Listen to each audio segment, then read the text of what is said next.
ഒരു പിടി പിടിച്ചു നോക്കാന്നേ. Yes George Thomas. എന്നാടി ലാത്തി ചാർജോ? എവിടെ? MG കോളേജിലോ? രവിക്കേ? ഈ കോളേജ് പിള്ളേരെന്ന് വെച്ചാ അവരെ ഓരോരുത്തരായിട്ട് വിളിച്ചു കഴിഞ്ഞാ തങ്കമാണ്. പക്ഷെ ഇവന്മാർ ഒത്തുചേർന്നാലുണ്ടല്ലോ മഹാക്ഷണ. ഞാൻ നോക്കിയപ്പോ ഒരുത്തൻ ഇത്രേ ഉള്ളൂ.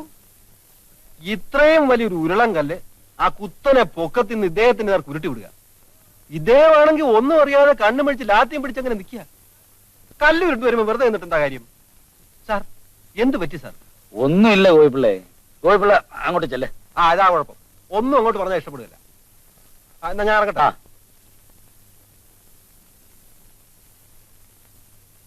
എന്തു പറ്റി? ചേടാ ഒന്നുമില്ലണ്ടോ തോമാച്ച. എന്നാ ഞാൻ ഇറങ്ങട്ടെ. ശോഭനയ്ക്ക് കാര്യമായിട്ട് കൈയൊക്കെ ഒന്ന് ആവി പിടിക്കണമെങ്കിൽ. അതാ എന്റെയും പേടി. ഇനി അവൾ ആവി പിടിച്ച് തൊലയ്ക്കുമെന്ന.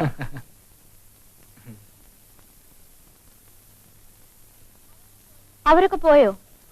അവരൊക്കെ പോയി. അയ്യോ, ഞാൻ ചായ ഉണ്ടാക്കിയല്ലോ. അതിനെന്താടി, ഞാൻ കുടിച്ചെടുത്താ പോരെ. ചേട്ടൻ എന്താ പറ്റിയേ? എനിക്കിത് വിശ്വസിക്കാൻ വയ്യ. പിള്ളേർ അറിയുമ്പോ ചേട്ടൻ എന്തിനാ നോക്കി നിന്നെ? അത് ഞാൻ നിന്റെ അടുത്ത് മാത്രം പറയാം, ആരോടും പറയരുത്. CI ചാർജ് എന്ന് പറഞ്ഞപ്പോ ഒരു കൂട്ടം പിള്ളേർ എനിക്ക് നേരെ ഇങ്ങനെ ഓടി വരികയാണ്. ആ കൂട്ടത്തിൽപ്പെട്ട ഒരു ചിമിട്ടൻ എന്നെ നോക്കി പോടാം എന്നോട്. ഞാൻ പെട്ടെന്ന് അങ്ങ് അപ്സെറ്റ് ആയി. ചേട്ടൻ അപ്സെറ്റ് ആവേണ്ട കാര്യം എന്താ? അങ്ങനെ ഓടി വന്നത് ഞാനായിരുന്നു. ചേട്ടൻ എന്തേ പറയുന്നേ?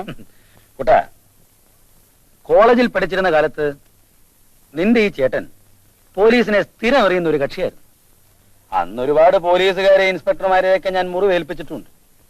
പക്ഷെ ഇതെല്ലാം മേളിലിരുന്ന് അങ്ങേര് കണക്കൂട്ടുന്നവരെ ഞാൻ അറിഞ്ഞു. ഇപ്പൊ അതെല്ലാം കണക്കിലെടുത്തോണ്ട് ഒരു ചെറിയ ശിക്ഷ കൊടുത്തയച്ചായിരിക്കും. ഇതെനിക്ക് അവർ നിൽക്കുമ്പോൾ പറയാൻ ഒക്കൂടി. എന്നാ എറിയുന്ന പിള്ളേർ അറിയുന്നുണ്ടോ? ഇയാൾക്ക് വേണ്ടി കാത്തിരിക്കുന്ന ഒരു പെണ്ണ് വീട്ടിലിരിപ്പുണ്ട്. ഇവരെറിയുന്ന കല്ല് ആ കുട്ടിക്കാ കൊള്ളുന്നെന്ന്. ഒന്നുമില്ലേലും നിങ്ങളുടെ പണിയാണിപ്പോ നല്ലത്. വല്ലോ 4 കള്ളം പറഞ്ഞ കൊള്ള കാശ് കയ്യിലിരിക്കുമല്ലോ. അതെ അതെ, നിനക്ക് എന്റെ പ്രയാസം അറിയാൻ മേലാഞ്ഞിട്ടാ ഇങ്ങനെ ഓരോ കള്ളം പറഞ്ഞ. ഇതൊക്കെ അങ്ങ് നേരത്തെ നരച്ചത്.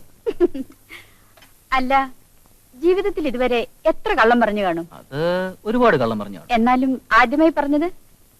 ആദ്യം പറഞ്ഞ കള്ളം എന്റെ ആദ്യ രാത്രി പറഞ്ഞ കള്ളം. അന്ന് കള്ളമൊന്നും പറഞ്ഞില്ലല്ലോ. പറഞ്ഞല്ലോ, നീയാണ് ലോകത്തിലെ ഏറ്റവും വലിയ സുന്ദരി എന്ന്.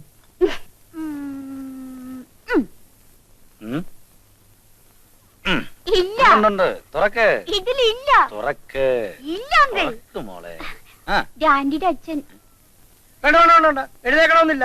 എഴുതേക്കാവുന്ന ഒരു ചുറ്റുപാടല്ലോ. അല്ല, അത്രയ്ക്ക് അവശതയൊന്നും എനിക്കായിട്ടില്ല. ഞാനൊന്നും ഉദ്ദേശം അങ്ങോട്ട് പറഞ്ഞു. ഞാനൊന്നും ഉദ്ദേശമല്ല അങ്ങോട്ട് പറഞ്ഞത്. മോളെ, ഞാൻ അപ്പോഴേ പറഞ്ഞ ഈ ആക്കി പണിയൊന്നും പറ്റിയായിരുന്നു. നീ ഒന്ന് നോക്കിയേ, സ്ഥലം SI കൊച്ചിന്റെ അടുത്ത് ഇക്കാക്ക പിക്കാക്ക കളിച്ചോണ്ടിരിക്കുക. ഇനിയെങ്കിലും നീ ഒന്ന് പറ, ഈ പണിയൊക്കെ കളഞ്ഞ് സമാധാനമായിട്ട് വീട്ടിൽ വന്നിക്കാൻ. അവിടെ നോക്കാൻ എസ്റ്റേറ്റ് ഉണ്ട്, ചെയ്യാൻ ഇഷ്ടംപോലെ ജോലിയുണ്ട്, യാത്ര ചെയ്യാൻ സൗകര്യമായിട്ട് കാറുണ്ട്. സുഖമായിട്ട് ജീവിക്കല്ലേ വേണ്ടൂ. അച്ഛൻ ഇങ്ങനെ പറഞ്ഞാൽ എങ്ങനെയാ ശരിയാവുന്നത്? ചേട്ടൻ അതൊന്നും ഇഷ്ടമല്ല. ചേട്ടന് ഇഷ്ടമില്ല എന്ന് പറഞ്ഞിട്ട് കാര്യമില്ല മോളെ. നീ ഇപ്പൊ ഭാര്യയാണ്, നീ വേണം ചേട്ടനോട് പറഞ്ഞ് നിന്റെ ഇഷ്ടത്തിന് കൊണ്ടുവരാൻ. ഞാനത് പതുക്കെ പതുക്കെ കൊണ്ടുവരാം. നാട്ടുകാര് പറഞ്ഞ അറിഞ്ഞതേ, പിന്നെ എന്നെ ഒന്ന് വിവരം അറിയിക്കാമായിരുന്നു. അല്ല, അങ്ങനെ ഇപ്പൊ അറിയിക്കത്തക്കോണം ഇവിടെ ഒന്നും ഉണ്ടായിട്ടില്ലല്ലോ. പിന്നെ പറയുമ്പോൾ നിനക്ക് ഇഷ്ടപ്പെടില്ല. അഹിംസയൊക്കെയാണ് നമ്മുടെ തത്വസംഹിത. പക്ഷെ അടിക്കേണ്ടടുത്ത് നമ്മൾ അടിച്ചിരിക്കണം, അടിക്കേണ്ട സമയത്ത് തന്നെ അടിച്ചിരിക്കണം. ഞങ്ങൾ ആ കൂട്ടത്തിൽപ്പെട്ടവരാ. അതിനെപ്പറ്റി പല വ്യാഖ്യാനങ്ങളും വരുമായിരിക്കും, പക്ഷേ ഞങ്ങളെ ശ്രദ്ധിക്കാറില്ല. ഞാൻ കരുതുന്നത് എനിക്ക് കിട്ടിയ അടി ഒരു ശിക്ഷയായിട്ടാണ്. ഇന്നടിച്ച് ജയിച്ചു എന്ന് കരുതുന്നവർ നാളെ ഒരു തിരിച്ചടി കിട്ടുമെന്ന് പ്രതീക്ഷിക്കുന്നത് എപ്പോഴും നല്ലതാണ്.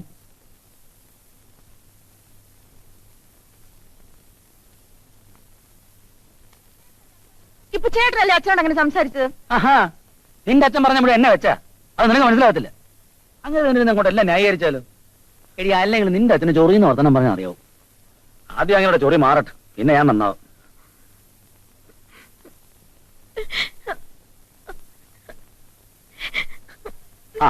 കരഞ്ഞല്ലോ. എവിടെ കുട്ടായി സങ്കടക്കുപ്പി ഇരിക്കുന്നത്? കരയരുത്. ഒരു സന്തോഷം പറയട്ടെ.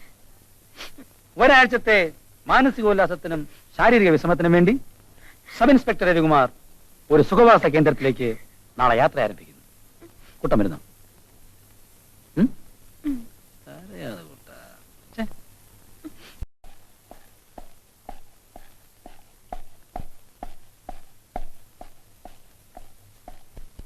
ദിനേഷ്,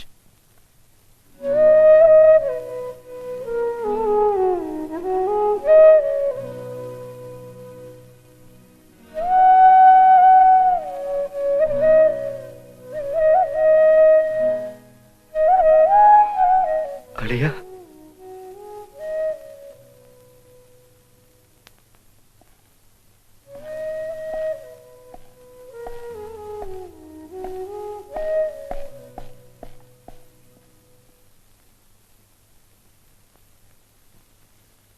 ഒരു പ്രത്യേക ചുറ്റുപാടിൽ ഞാനത് ചെയ്തു എന്നത് സത്യമാണ്.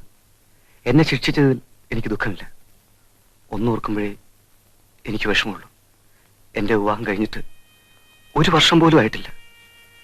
ഇനി 5 വർഷം കഴിഞ്ഞ് എൽസിയെ കാണാൻ പറ്റുമെന്ന് ആലോചിക്കുമ്പോൾ വർഷങ്ങൾ എണ്ണം ചെയ്യാൻ നിന്നോട് ആരാ പറഞ്ഞു? നമുക്കിനി അപ്പീൽ കൊടുത്തൂടെ? നാട്ടുകാരുടെയും വീട്ടുകാരുടെയും ഇഷ്ടത്തിനെതിരായി എനിക്കിഷ്ടപ്പെട്ട പെൺകുട്ടിയാണ് ഞാൻ വിവാഹം കഴിച്ചത്. 2 ജാതിക്കാരായതുകൊണ്ട് ഞങ്ങളുടെ വീട്ടുകാരും ഇതിനെതിരായിരുന്നു. ഞങ്ങൾ ഒറ്റയ്ക്കാണ്. എൽസിയുടെ ദുഃഖം മാത്രമേ എനിക്ക് പ്രശ്നമുള്ളൂ. അളിയ, നിന്നോട് മാത്രമേ എനിക്കിതൊക്കെ പറയാൻ പറ്റൂ. വല്ലപ്പോഴൊക്കെ സമയം കിട്ടുമ്പോൾ അവിടെ പോയി, വേറൊന്നും കൊണ്ടല്ല, അവൾ ആകപ്പാടെ ഒരു പേടിച്ചു തൂറിയാണ്. ഒരു ധൈര്യം കൊടുത്താൽ മതി. അക്കാര്യം ഓർത്ത് നീ വിഷമിക്കണ്ട. ഞാൻ സമയം കിട്ടുമ്പോഴൊക്കെ അവിടെ പോകാം. എൽസിയെ കണ്ട് സമാധാനിപ്പിക്കുകയും ചെയ്യാം. നീ ഇവിടെ നിന്ന് സമാധാനമായിട്ടിരുന്നാൽ മാത്രം മതി. എന്നാൽ പോട്ടെ അളിയ.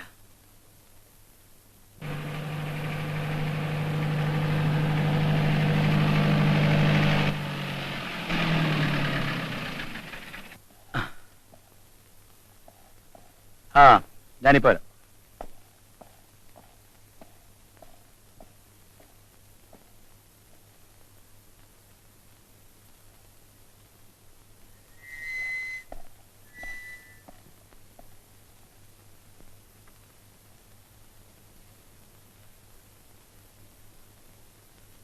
ഇത്ര വൈകിയതുകൊണ്ട് ഞാനിന്ന് വരണ്ടെന്ന് വിചാരിച്ചതാണ്. വരൂ.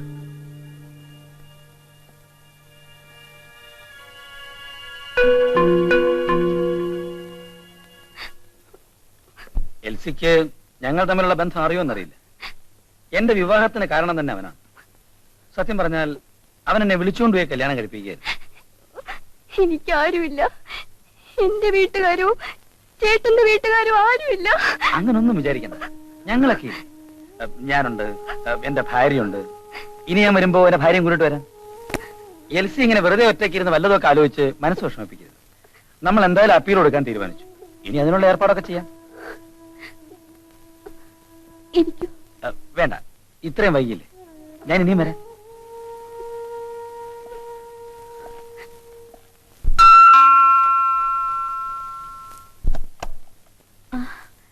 എന്താ ഇത്രയും വൈകിയേ? കുട്ടാ, ഇന്ന് എനിക്ക് ഒരുപാട് കാര്യങ്ങൾ പറയാനുണ്ട്. ആ, ഇതെന്നും പറയുന്നതാ, അവസാനം ഒന്നും പറയത്തില്ല. ഇതങ്ങനല്ല, ഇതൊരു വലിയ കഥയടി. ഇന്ന് ഒരു ഭയങ്കര സംഭവം ഉണ്ടായി. സിനിമ കഥ പോലെ. സിനിമ കഥയോ? ആ, അല്പ സമയമെടുത്തത് പറയാനൊക്കെ. നീ ഇങ്ങോട്ടി. അല്ല, ഞാൻ ആലോചിക്കുക, മനുഷ്യന്റെ കാര്യമേ. ജീവിതത്തിൽ ഞാൻ ഒരിക്കലും പ്രതീക്ഷിച്ചിരുന്നതല്ല ഇയാളെ ഇങ്ങനെ കണ്ടുമുട്ടുന്നു. ആരുടെ കാര്യമാണ് ഈ പറയുന്നത്? അയ്യോ, ഗോപിപ്പിള്ളയെടുത്ത് IJPC പോകുന്ന കാര്യം പറയാൻ മറന്നുപോയി. ഒരു കാര്യം ചെയ്യാം, ഞാനൊന്ന് പോയി പെട്ടെന്ന് പറഞ്ഞിട്ട് വരാം. ഡ്രസ് ഒന്ന് മാറട്ടെ. പോയി വന്നിട്ട് കഥ ബ്രേക്ക് ഇല്ലാതെ തുടരാം. ആ, ഞാൻ വന്നത് IJPC പോകുന്ന കാര്യം ഗോപിപ്പിള്ള പറഞ്ഞില്ലേ, അത് നാളെ തന്നെ പൊയ്ക്കുള്ളൂ. അപ്പോ രാവിലെ 6 മണിക്ക് തിരിച്ചെങ്കിൽ 10 മണിക്കുമ്പോൾ അവിടെ എത്താൻ പറ്റും. ഞാൻ വരട്ടെ. വന്നിട്ട് ഒരു ചായ പോലും കുടിച്ചില്ല. വന്ന് അന്ന് ഒരു ഗോപിപ്പിള്ള പറയാൻ സാർ ഫാമിലി ആയിട്ട് ഒരു ദിവസം വന്ന് ഇവിടെ ഊണ് കഴിക്കണം. ആരല്ല ഗോപിപ്പിള്ള, ഇഷ്ടം പോലെ സമയം കിടക്കല്ലേ. ഞാനും കൂടെ അങ്ങോട്ട് വരാം. ഒരു കാര്യം ചോദിക്കണമെന്ന് ഞാൻ നേരത്തെ വിചാരിച്ചതാ. എന്താ ഗോപിപ്പിള്ള? അല്ല, നമ്മുടെ സെക്ഷൻ അല്ല, എന്നാലും ഞാനും സാറുമായിട്ടുള്ള ഒരു ഇരിപ്പോഷം കൊണ്ട് ചോദിക്കുക. അല്ല, നമ്മൾ നേരത്തെ പോയ വീട് ഏതാ? എന്റെ ഏറ്റവും അടുത്ത സുഹൃത്തിന്റെ വീടാണ്. നമ്മളിന്ന് കോടതി വെച്ച് കണ്ടില്ലേ, അവന്റെ ഭാര്യയോട് ഒറ്റയ്ക്കാണ്. അപ്പൊ ആ കുട്ടി ഒന്ന് സമാധാനിപ്പിക്കേണ്ടി വന്നു. അയാളെ ഏതാണ്ട് 5 കൊല്ലത്തേക്ക് ശിക്ഷിച്ചിരിക്കല്ലേ? അതെ, അല്ല, അപ്പോഴേ 5 വർഷവും സാറ് കൂടെ കൂടെ അവിടെ പോയിട്ട് വരുമെന്നായി പറഞ്ഞോട്ട് വരുന്നത് അല്ലേ? പോണം. മറ്റൊന്നും കൊണ്ടല്ല, ഈ പോക്കും വരവൊക്കെ സാറിന്റെ മനസ്സിൽ തന്നെ സൂക്ഷിച്ചോണം. അതെന്താ കുഴപ്പമില്ല അങ്ങനെ പറഞ്ഞത്? അല്ല, സാറ് ഇടയ്ക്കിടയ്ക്ക് അവിടെ പോകുന്നത് 1ഉം 2ഉം പറഞ്ഞ് വീട്ടിലിരിക്കുന്ന കൊച്ചെങ്ങനെ പറഞ്ഞാൽ കൊച്ചിന്റെ മനസ്സ് വിഷമിക്കും. എന്തിന്? ഞാൻ അവളോട് എല്ലാം പറയില്ലേ. അവളോട് പറയാൻ പാടില്ലാത്ത കാര്യങ്ങളൊന്നും എനിക്കില്ല കുഴപ്പമില്ല. അയ്യോ, എന്നാ ഇത് പറയരുത്. സാറിത് പറയുന്ന ആളാന്ന് എന്റെ മനസ്സിൽ തോന്നി. അതുകൊണ്ടാണ് ഞാൻ മുൻകൂറായിട്ട് അങ്ങോട്ട് പറഞ്ഞത്. അല്ല, എന്താ പറഞ്ഞാൽ? പെണ്ണുങ്ങളല്ലേ സാറ്, ഈ നമ്മുടെ ഭാര്യമാരുടെ എല്ലാം അങ്ങനെ തുറന്നു പറയാൻ പാടില്ല. എന്റെ കാര്യം തന്നെ പറയാം. സാറിപ്പോ കണ്ടല്ലോ, ഇതുപോലെ 5 ബ്രാഞ്ചുകളുണ്ട് വേറെ. പക്ഷേ ഈ ബ്രാഞ്ചുകൾ തമ്മിൽ യാതൊരു കണക്ഷനും ഇല്ല. അതിന്റെ ആവശ്യമില്ല. ഇവര് വെറുതെ വീട്ടിൽ കുത്തിയിരുന്ന് ഓരോ ഗുണ്ടാമണ്ടിത്തരങ്ങൾ ആലോചിച്ച് മനസ്സിൽ കൂട്ടി വയ്ക്കും. അവസാനം അത് നമുക്ക് വശക്കേടാവും. നാളേക്ക് കൊള്ളാനുള്ള അടിക്ക് ഇന്നേ വടി വാങ്ങിച്ചു കൊടുക്കണോ? അപ്പൊ ഞാൻ നാളെ രാവിലെ എത്തിക്കൊള്ളാം. ആ,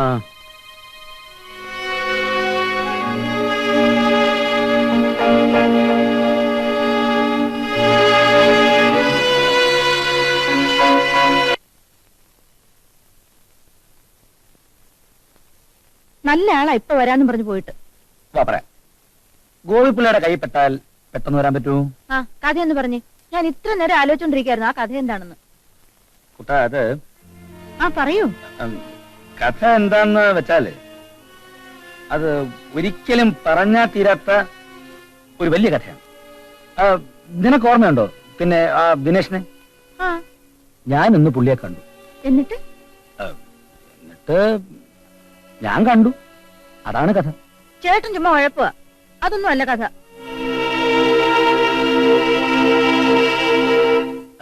കുട്ടാ, ഞാൻ കഥ പറയാൻ പോവാ. ഞാൻ ഇപ്പൊ പറയും.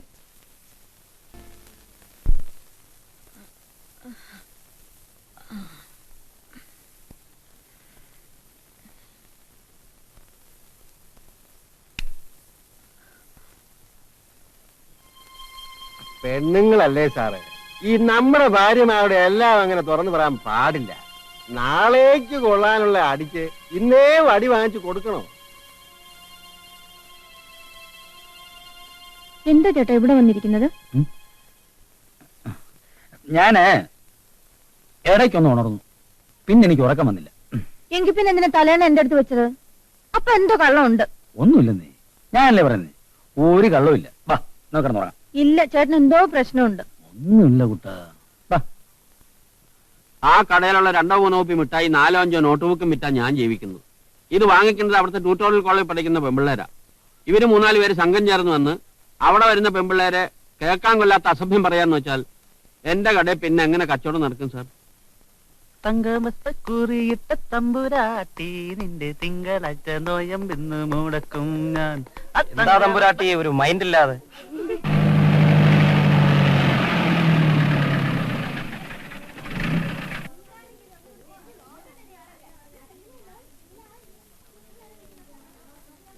അവിടെ ഇരിപ്പുണ്ട് സാർ.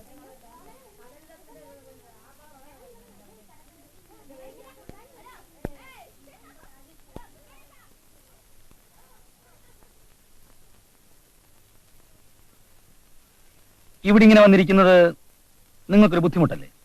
ഓ, എനിക്ക് വലിയ ബുദ്ധിമുട്ടായിട്ട് തോന്നിയിട്ടില്ല. എന്നാൽ മറ്റു പലർക്കും ബുദ്ധിമുട്ടുണ്ട്. ഇവിടെ പഠിക്കുന്നവർക്കും മറ്റാൾക്കാർക്കും. മേലാലോടെ വന്നിരിക്കരുത്. ഓ, ഇരിക്കരുതെന്നൊക്കെ പറഞ്ഞാല് എവിടെ വേണമെങ്കിലും ഇരിക്കാനും സഞ്ചരിക്കാനും ഒക്കെയുള്ള സ്വാതന്ത്ര്യം നമ്മുടെ ഭരണഘടനയിൽ ഉള്ളതല്ലേ സാറേ? എഴുന്നേക്കടാ, എഴുന്നേരെ.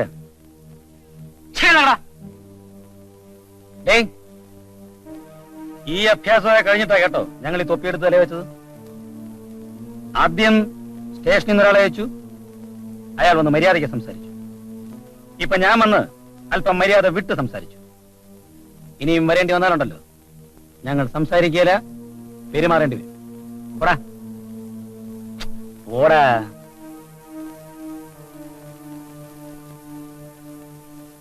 എന്താ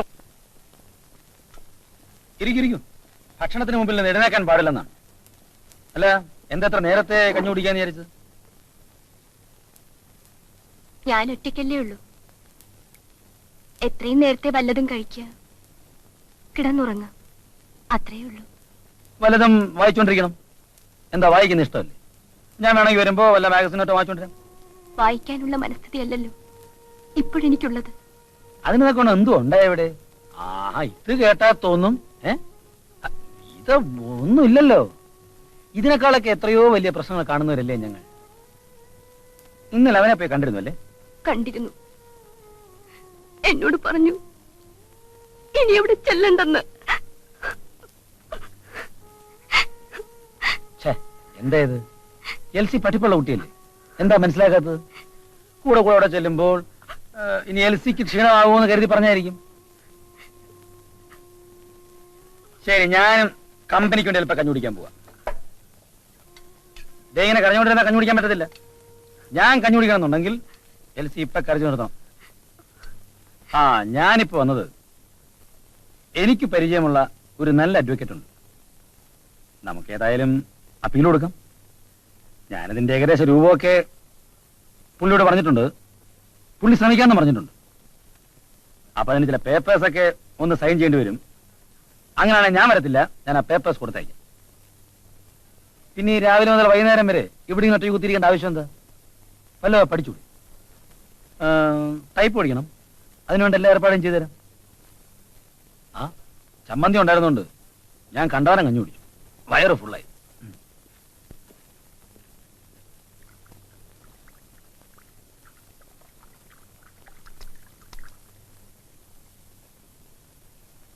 ദേവകി, ആ ടവൽ എടുത്തു കൊടുത്തേ. അപ്പോ ഇവരുടെ താമസം ഉണ്ടല്ലേ? ആ, അത് നന്നായി. ശരി, ഞാൻ കൂടെ ചെല്ലട്ടെ. വീട്ടിൽ പെമ്പറന്ന് നടന്ന വെള്ളമായിരിക്കും. അന്ന് പറഞ്ഞിട്ട് പോയിട്ട് ഭാര്യ കൊണ്ടുവന്നില്ലല്ലോ. അത് പിന്നെ ഞാൻ ഒരു ദിവസം കൊണ്ടുവരാം. ഞങ്ങൾ ഒരുമിച്ചിറങ്ങാനാണേ ബുദ്ധിമുട്ട്. എനിക്ക് ഇണക്കം വരുമ്പോ അവക്ക് വിണക്കം വരും, അവക്ക് ഇണക്കം വരുമ്പോ എനിക്ക് ഇണക്കം വരും. ഈ ഇണക്കം വിണക്കം ഒന്ന് ഒത്തു വരട്ടെ. വരട്ടെ കുട്ടാ, നീ ഇവിടെ എന്താ പരിപാടി? ഫിഷ് മോളി കഴിച്ചിട്ടുണ്ടോ? എന്തോ ഫിഷ് മോളി? എന്നെ കഴിച്ചു നോക്കണം, ഞാൻ ഉണ്ടാക്കിയതാ. എന്ത് കുന്തം വേണേ കഴിക്കാം, പക്ഷെ ഇന്ന് എന്നെ വിട്ടേരും. ഞാൻ എന്താ വയറ് നിറച്ച് കഞ്ഞി കുടിച്ചിട്ടൊന്നിരിക്കുക. കഞ്ഞി കുടിച്ചോ? എവിടുന്ന്? അത് കഞ്ഞി എവിടുന്ന് കുടിച്ചു എന്ന് ചോദിച്ചാൽ അതൊരു വലിയ കഥയാണ്. എന്തോന്ന് കഥ? ഞാൻ ഇങ്ങോട്ട് വരുന്ന വഴി വെറുതെ ഗോപിപ്പിള്ളയുടെ വീട്ടിലൊന്ന് കയറി. ഗോപിപ്പിള്ള കഞ്ഞി കുടിച്ചോണ്ടിരിക്കുകയാണ്. സാറിന് സ്വല്പ കഞ്ഞി കുടിച്ചൂടെ എന്നൊരു ചോദ്യം. അല്പം കുടിച്ചില്ലെങ്കിൽ ഞാൻ എസ് ഐ ആണെന്നുള്ള ജാട കാണിച്ചതായിട്ട് വരും. നോക്കിയപ്പോ ഫസ്റ്റ് ക്ലാസ് മാർക്കറൊക്കെ ഉണ്ട്. കഴിച്ച് കഴിച്ച് വയറ് നിറഞ്ഞറിഞ്ഞില്ല. ഞാൻ പിന്നെ ആർക്ക് വേണ്ടിയാണ് ഇതെല്ലാം ഉണ്ടാക്കി വെക്കുന്നത്? ഇനി ബഹളം ഉണ്ടാക്കാതെ ഇവിടെ എങ്ങനെ വേസ്റ്റ് ആവുന്നേ? ഇച്ചിരി വെള്ളം ഒഴിച്ചു വെക്കേ, അല്ലെ നാണയമില്ലേ?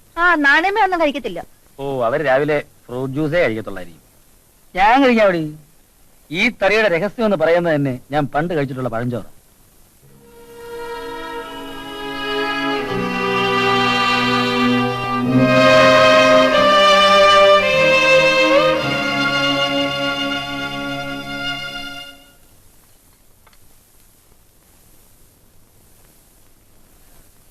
അല്ല, ഇവിടെങ്ങാണ്ടാരാണ്ട് ഫിഷ് മോളി വെച്ചെന്നോ അത് കൊള്ളാമെന്നോ എന്നൊക്കെ പത്രത്തിൽ വായിച്ചു കേട്ടു. സ്വല്പം ഞാൻ നോക്കട്ടെ, കൊള്ളാമെന്ന്.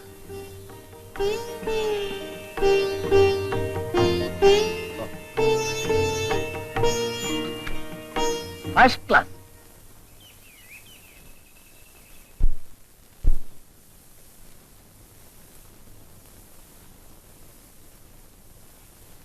കുഞ്ഞേ, ആ വഴുക്കത്തല വന്നിരിപ്പുണ്ട്, ഒന്ന് അങ്ങോട്ട് പോയി സംസാരിച്ച്. എങ്ങനെ പറഞ്ഞിരിക്കുന്നോണ്ടാ? അയാളല്ലേ ഇന്നലെ സാറിനെ വിളിച്ചോണ്ട് പോയി കഞ്ഞി കൊടുത്തത്? ചെന്ന് പറഞ്ഞ് മേലാൽ ഇത് ചെയ്യരുതെന്ന്.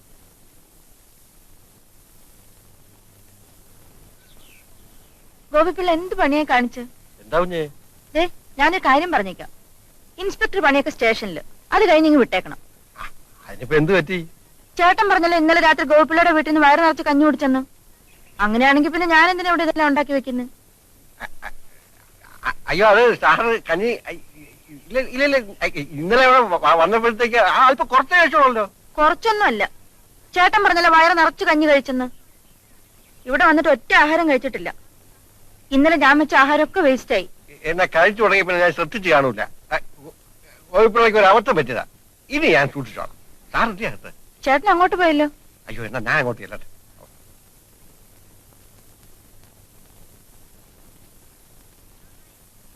നന്നായി കുഞ്ഞ് അത്രയും പറഞ്ഞത് ആവശ്യമാണ്. പക്ഷെ ഇത് കുറച്ച് നേരത്തെ പറയേണ്ടതായിരുന്നെന്നാ എന്റെ അഭിപ്രായം.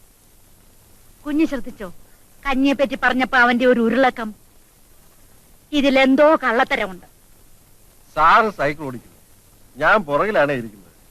സാർ എത്ര വേഗത്തിൽ വേണമെങ്കിലും ഓടിച്ചോ, എനിക്ക് യാതൊരു വിരോധമില്ല. പക്ഷെ ബ്രേക്ക് പിടിക്കുന്നതിന് മുമ്പ് എന്നോടൊരു വാക്ക് പറയണം, അല്ലെങ്കിൽ പുറകിലിരിക്കുന്ന ഞാൻ തെറിച്ചു പോകത്തില്ലയോ? ഗോപിപ്പിള്ളയ്ക്ക് എന്ത് പറ്റുന്നായി പറയുന്നേ? ഞാൻ വീട് വെച്ചാ വരുന്നത്. എന്റെ വീട്ടിൽ വന്ന് കഞ്ഞി കുടിച്ചെന്നൊക്കെ സാറ് വീട്ടിൽ പോയി പറഞ്ഞ അക്കാര്യം എന്നോട് നേരത്തെ ഒന്ന് പറയണ്ടേ, ഒന്ന് അഡ്ജസ്റ്റ് ചെയ്തോളാൻ. ഞാനങ്ങോട്ട് ചെല്ലാനും ആ കൊച്ചു പോട്ടെ, ആ തള്ള ഒരു എന്ധ്യാനിയാ. അവരെന്റെ നേരെ ഒരു ചാട്ടം. എനിക്കാണെങ്കിൽ ഉരുളാനും വയ്യ, കവരാനും വയ്യ. പിന്നെ ഒരു വിധം ഞാൻ ഒപ്പിച്ച് ഇറങ്ങി. ആ ഗോപിപ്പിള്ള കുറച്ചൊന്നുണ്ടോ? ഗോപിപ്പിള്ളല്ലേ എന്നോട് പറഞ്ഞ ലോടി ഓട്ടാൻ? ആ, അത് ശരിയാ. ഈ വീഴ്ച ഞാൻ അങ്ങ് സഹിച്ചോളാം. എന്നാലും സാറിന്റെ കുടുംബത്തിലൊരു വലിയ വീഴ്ച ഒഴിവാക്കാമല്ലോ. Good morning sub inspector. Sir, താൻ കൂടി ഇങ്ങനെ തുടങ്ങിയാൽ എങ്ങനെ?